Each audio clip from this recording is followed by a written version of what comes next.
आज Doubtnut app download करें। Doubtnut पर अपने सभी गणित, रसायन विज्ञान, भौतिक विज्ञान और जीव विज्ञान के डाउट्स का करो सफाया। बस प्रश्न की फोटो खींचो, एक ही प्रश्न को क्रॉप करो और तुरंत वीडियो सोल्यूशन पाओ। अभी डाउनलोड करें। नमस्कार दोस्तों, हमारा प्रश्न है कि नाइट्रोजन और हाइड्रोजन की आपस में अभिक्रिया का समीकरण दीजिए तथा अभिक्रिया की परिस्थितियां हमें बतानी है कि ये परिस्थितियां किस तरह से होती है। तो हमें पूछा गया है दोस्तों इन दोनों की अभिक्रिया और ये अभिक्रिया किस तरह से संपन्न होती है वो हमें बतानी है। तो सबसे पहले दोस्तों मैं यहाँ पर इसका रासायनिक सूत्र लिख लेता हूँ जो कि हमें प्रश्न में दिए गए हैं। तो दोस्तों यहाँ पर हमें कौन कौन से यौगिक दिए गए हैं। यहाँ पर जो हमारे यौगिक है वो सबसे पहला है दोस्तों हमारा है नाइट्रोजन। ठीक है, तो दोस्तों हम जानते हैं कि हमारा जो नाइट्रोजन होता है वो हमें गैसीय माध्यम में होता है, जिसे हम किस तरह से लिखते हैं, ये होता है हमारा N2। ठीक है, जो कि अणु के रूप में होता है। ठीक है, और यहाँ पर दोस्तों जो हमारा दूसरा यौगिक दिया गया है वो है हमारा हाइड्रोजन। ठीक है, तो दोस्तों हम जानते हैं कि हमारा हाइड्रोजन होता है, ये भी हमारा गैसीय माध्यम में होता है, जो कि हमारे अणु रूप में होता है, जो कि होता है हमारा H2। ठीक है, तो ये हो गए दोस्तों हमारे नाइट्रोजन और हाइड्रोजन, जो कि इन दोनों यौगिक की आपस में अभिक्रिया करानी है हमें। तो दोस्तों हम जानते हैं कि जब भी हमारा नाइट्रोजन और हाइड्रोजन आपस में अभिक्रिया करता है तो वो और किसका निर्माण करता है, ये दोस्तों हमारा अमोनिया का निर्माण करता है। और ये विधि जो होती है दोस्तों जिसमें हमारी अमोनिया बनती है, जो कि होती है हमारी NH3, ये विधि क्या कहलाती है, ये दोस्तों ये विधि हम कहते हैं, इसे हम हैबर विधि के नाम से जानते हैं। ठीक है, तो ये होती है हमारी हैबर विधि। ठीक है, तो दोस्तों हम इसका रासायनिक समीकरण देखते हैं और संक्षिप्त में जानने की कोशिश करते हैं कि यह अभिक्रिया किस तरह से संपन्न होती है। ठीक है, तो दोस्तों यहाँ पर जो हमारी हैबर विधि होती है जिसमें हम किसका निर्माण करते हैं, जिसमें दोस्तों हम हैबर विधि से अमोनिया का निर्माण करते हैं।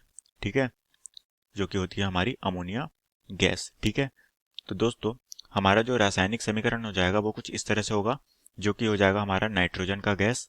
ठीक है, जो कि होता है हमारा N2। और दोस्तों यहाँ पर जो हमें हाइड्रोजन का गैस है वो कितने मॉलिक्यूल लेने पड़ेंगे, यहाँ पर हमें 3 मॉलिक्यूल ऑफ हाइड्रोजन गैस से इसकी अभिक्रिया करानी है। इसके पश्चात दोस्तों हमारा जो उत्पाद बनता है वो क्या बनता है, वो बनता है हमारा 2 मॉलिक्यूल ऑफ NH3।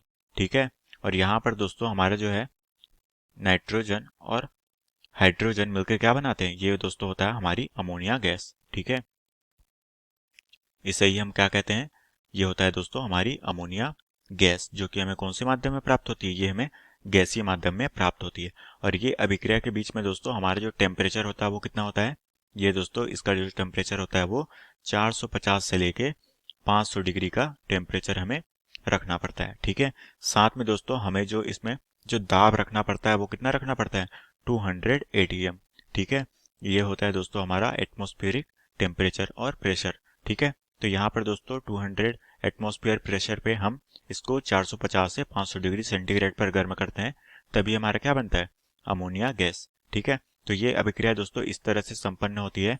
और यहाँ पर दोस्तों हम उत्प्रेरक के तौर पे क्या यूज करते हैं, उत्प्रेरक के तौर पे MO या फिर Fe यूज करते हैं, जो कि हमारा आयरन कहलाता है। ठीक है, तो ये यहाँ पर हमारे उत्प्रेरक के तौर पे यूज किए जाते हैं, जो कि हमारी अभिक्रिया को बढ़ा देते हैं या फिर घटा देते हैं। ये हमारे रासायनिक अभिक्रिया में भाग नहीं लेते हैं। अब दोस्तों हमें प्रश्न में भी यही पूछा गया था कि नाइट्रोजन और हाइड्रोजन के आपस में अभिक्रिया करके हमें इसका समीकरण बताना था, साथ में हमें इसकी परिस्थितियां भी बतानी थी। ठीक है, तो अब दोस्तों हम इसकी परिस्थितियां देख लेते हैं कि यहाँ पर हमारी अभिक्रिया किस तरह से संपन्न हुई है, जो कि हम एक एक करके देखते हैं। ठीक है, तो यहाँ पर दोस्तों हमारी जो परिस्थितियां हो जाएगी, सबसे पहले दोस्तों यहाँ पर हमने टेम्परेचर कितना लिया, तो हम यहाँ पर कह सकते हैं कि यहाँ पर दोस्तों इस अभिक्रिया के दौरान हमने जो ताप लिया है वो 450 से लेके 500 डिग्री सेल्सियस के बीच में लिया है। ठीक है, ये दोस्तों हो गया हमारा टेम्परेचर। अब साथ में दोस्तों हम यहाँ पर दाब देख लेते हैं। तो यहाँ पर दोस्तों हमने जो वायुमंडलीय दाब लिया है वो कितना लिया है, वो लिया है हमने 200 ATM। ठीक है, साथ में दोस्तों यहाँ पर हमने उत्प्रेरक के तौर पे क्या लिया है, उत्प्रेरक के तौर पे दोस्तों जो हमने यूज किया है, जो कि हमारी रासायनिक अभिक्रिया में भाग नहीं लेते हैं पर हमारी रासायनिक अभिक्रिया को दर को बढ़ा देते हैं, वो हमारे क्या कहलाते हैं, उत्प्रेरक कहलाते हैं। तो दोस्तों यहाँ पर जो हमारा उत्प्रेरक है वो कौन सा है, वो है दोस्तों हमारा Fe। ठीक है, तो यहाँ पर हमारा जो उत्प्रेरक हो जाएगा वो हो जाएगा Fe। और यहाँ पर दोस्तों जो हमारा उत्साहक है वो हमारा क्या हो जाएगा, यहाँ पर जो दोस्तों हमारा जो उत्पाद जो उत्साहक दिया गया है वो हो जाएगा हमारा MO।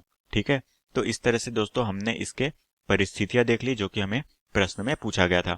और ये अभिक्रिया दोस्तों इस तरह से पूर्ण होती है जिसमें हमें अभिष्ट उत्पाद के तौर पे क्या प्राप्त होता है, जो कि होती है अमोनिया गैस, जो कि हमें गैसीय अवस्था में प्राप्त होती है। और यही दोस्तों हमें प्रश्न में पूछा गया था, जो कि हमारा उत्तर है। तो आशा करता हूँ दोस्तों आपको ये प्रश्न समझ आया होगा। धन्यवाद।